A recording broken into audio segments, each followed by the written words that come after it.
Indian news analysis के एक नए एपिसोड में आपका स्वागत है। और आज के अपने इस वीडियो में हम बात करने वाले हैं यूएस आर्मी के आने वाले साइलेंट किलर के बारे में। जी हाँ, हम किस बारे में बात करेंगे ये तो आपको थोड़ी देर में पता चल ही जाएगा, लेकिन आज के इस वीडियो में आपको पता चलेगा कि टैंक के क्षेत्र में अब सेनाएं किस हद तक जो नई टेक्नोलॉजीज़ हैं उनको इस्तेमाल कर रही हैं और भारत को इससे क्या सबक लेना चाहिए, इस पे भी हम बात करेंगे। तो आइए शुरू करते हैं आज का अपना ये वीडियो।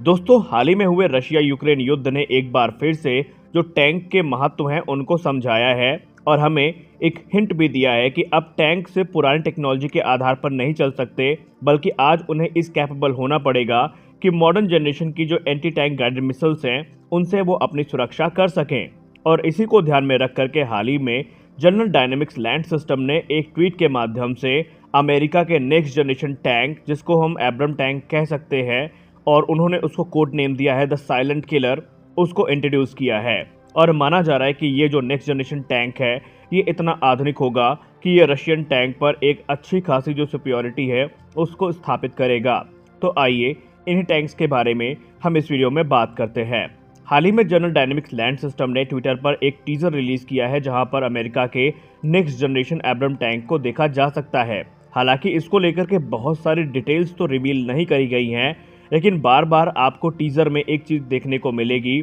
और वो है कि ये काफ़ी ज़्यादा साइलेंट होगा और इसमें हो सकता है कि हाइब्रिड प्रोपल्सन सिस्टम का भी इस्तेमाल किया जा सके। इसकी जो वेपनरी है उसको काफ़ी ज़्यादा इम्प्रूव किया जाएगा, इसमें अत्याधुनिक सेंसर्स का इस्तेमाल किया जाएगा और ऐसे इक्विपमेंट्स इसमें इंक्लूड किए जाएंगे जो अभी मौजूदा M1 टैंक्स में उपस्थित नहीं हैं। यानी कि ये अमेरिका का एक नेक्स्ट जनरेशन टैंक होगा जो कि काफ़ी खुफिया तरीके से काफ़ी शांत माहौल में जा करके दुश्मन पर हमला करने की कैपेबिलिटी के साथ में आएगा।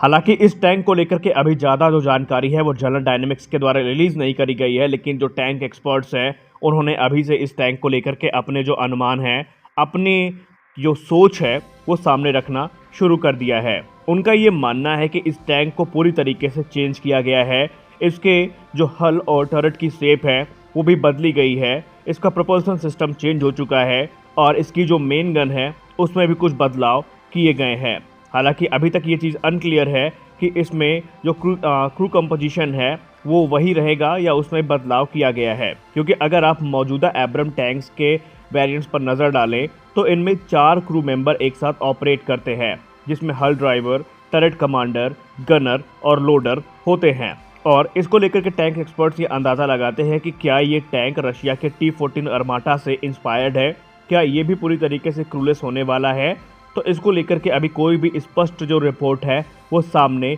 नहीं आई है, लेकिन जिस प्रकार टाइटल्स का इस्तेमाल किया गया है साइलेंट स्ट्राइक, और दूसरी बात आपने टीजर में पढ़ा भी है, उसमें लिखा है they will never hear us coming, यानी वो हमें आते हुए नहीं सुन सकते, जिससे ये पता चलता है कि इसमें जो स्टेल्दीनेस है उसको काफ़ी ज़्यादा इम्प्रूव किया गया है। और इसमें माना जाता है कि हाइब्रिड प्रोपल्सन सिस्टम का इस्तेमाल किया गया है, जिसमें इलेक्ट्रिक बैटरीज भी शामिल होंगी। जो अभी तक जो M1 सीरीज़ के टैंक हैं जिनमें गैस टरबाइन इंजन का इस्तेमाल किया जाता था, उसके अलावा काफ़ी ज़्यादा वो साइलेंट भी होने वाली हैं और उनसे जो पावर है वो भी काफ़ी ज़्यादा इन टैंक्स को मिल सकती है, ऐसा टैंक एक्सपर्ट्स अपने बयान में अंदाज़ा लगाते दिखाई पड़ रहे हैं।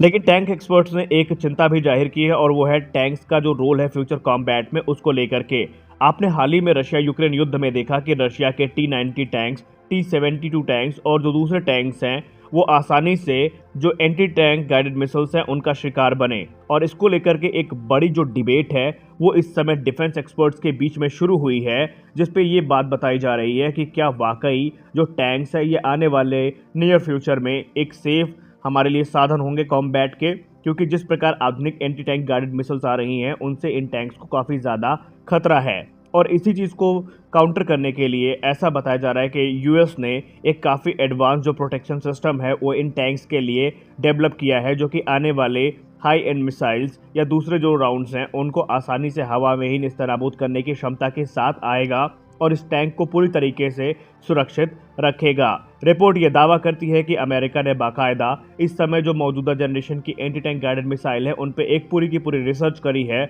और कैसे अपने टैंक्स को उनसे बचाया जा सकता है उसका एक पूरा सोल्यूशन निकाला है और रिपोर्ट ये भी दावा करती हैं कि इन सॉल्यूशंस को इन टैंक का एक हिस्सा बनाया गया है, यानी कि ये टैंक ना सिर्फ ताकतवर होंगे बल्कि पूरी तरीके से आर्मर्ड और पूरी तरीके से मजबूत भी होने वाले हैं। अब सवाल ये उठता है कि अमेरिका का ये जो नेक्स्ट जनरेशन टैंक है, इसको रशिया के सबसे एडवांस कहे जाने वाले T-14 अरमाटा से हम कैसे कंपेयर कर सकते हैं। क्या इनमें कोई सिमिलैरिटीज भी होंगी या फिर रशिया का T-14 अरमाटा जो है वो इससे ज़्यादा एडवांस होने वाला है। दोस्तों, आमतौर पर रशिया के जो वेपन है वो अपने कम कीमत और ज़्यादा कॉस्ट इफेक्टिव होने के लिए जाने जाते हैं। हालांकि उनकी फायर कैपेबिलिटी भी काफ़ी अच्छी होती है और जो देश महंगे वेस्टर्न हथियारों को नहीं खरीद सकते वो रशिया का रुख करते हैं। लेकिन रशिया ने अपने इसी एक इमेज को इस बार तोड़ा है और रशिया ने इससे ऊपर उठते हुए अपने लिए एक एडवांस टैंक डेवलप किया है जिसको हम T-14 अरमाटा के नाम से जानते हैं,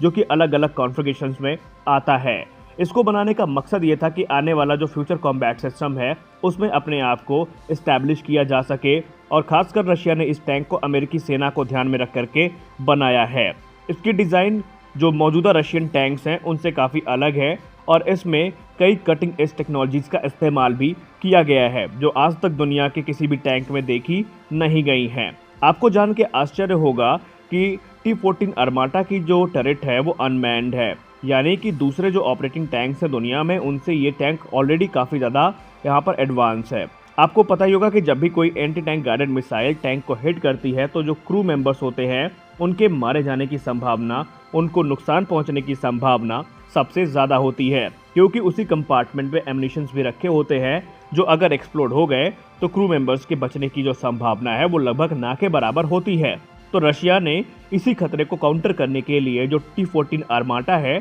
उसके कंपार्टमेंट को जो क्रू मेंबर्स का कंपार्टमेंट है उससे अलग रखा है, यानी क्रू कंपार्टमेंट पूरी तरीके से फिजिकली सेपरेटेड है एमुनिशन कंपार्टमेंट से, जिसका मतलब ये है कि ये टैंक क्रू मेंबर के लिए काफ़ी ज़्यादा सुरक्षित भी है। और ना सिर्फ ये अंदर से सुरक्षित है बल्कि बाहर से भी इसमें आर्मर सिस्टम जो है और एक्टिव और पैसिव दोनों प्रकार के जो प्रोटेक्शन सिस्टम है उनको शामिल किया गया है। एक तरफ जहां इसमें लैमिनेटेड आर्मर है और रिएक्टिव आर्मर है, उसके अलावा इसमें एक्टिव प्रोटेक्शन सिस्टम भी है जो इसको संभावित जो खतरे हैं खासकर मिसाइल्स के और दूसरे राउंड्स के उनसे बचाता है। इसमें 1 मिलीमीटर वेव रेडार का इस्तेमाल किया गया है जो कि एक एक्टिव प्रोटेक्शन सिस्टम के तौर पर काम करता है और ये जो इनकमिंग शॉट्स हैं उनको डिटेक्ट, ट्रैक और इंटरसेप्ट करने की कैपेबिलिटी के साथ में आता है। और यही कारण है कि T-14 अरमाटा को पुराने रशियन टैंक्स की तुलना में काफ़ी ज़्यादा सेफ भी माना जाता है। हालांकि टैंक एक्सपर्ट्स इसको लेकर के कुछ डिसएडवांटेजेस के बारे में भी बात करते हैं। खासकर यहाँ पर यह है कि इस टैंक की जो सिचुएशनल अवेयरनेस है